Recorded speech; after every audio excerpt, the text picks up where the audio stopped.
देश का कल्याण क्या किए हैं साहब पिछले 12 सालों में? आप लोग को दिख रहा है कि नहीं दिख रहा है? ये आम जनता का मैटर है।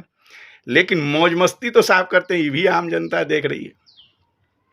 अब 2500 करोड़ इसके पहले ऑलरेडी जो है इतना ही लगभग जो है आपका इलाहाबाद का बेचा जा चुका है शेयर, बैंक ऑफ महाराष्ट्र का बेचा जा चुका है, यूको बैंक का बेचा जा चुका है।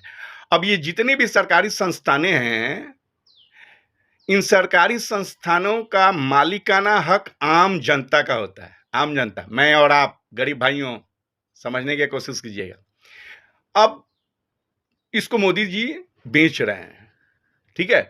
अब हम लोग जान लेते हैं कि अगर प्राइवेट सेक्टर, अडानी अंबानी के कंपनी में काम करने से क्या फायदा होता है और सरकारी किसी भी संस्थान में काम करने का फायदा, एक लाइन में हम समझाने की कोशिश कर रहे हैं। ऐसे तो बहुत सारे हैं, लेकिन एक लाइन में, कि अगर आपका बाल बच्चा पढ़ लिख करके किसी सरकारी संस्थान में जाता है तो उसका सैलरी जो है 45-50 हजार रुपए से प्यून के भी पोस्ट पे जाएगा, तो रिटायरमेंट, ग्रेजुएटी, ईएसआई, ईपीएफ सब मिलते हुए भरण पोषण के लिए उसको 45,000 सैलरी मिलता है।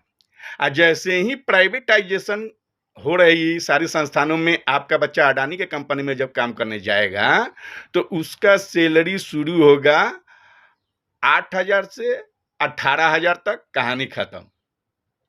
तो आम जनता का शोषण प्राइवेट सेक्टर में होता है या सरकारी संस्थान में?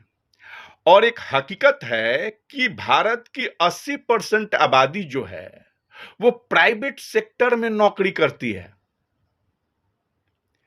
और उनका शोषण ये सरकारी नहीं, प्राइवेट संस्थान के लोग करते हैं।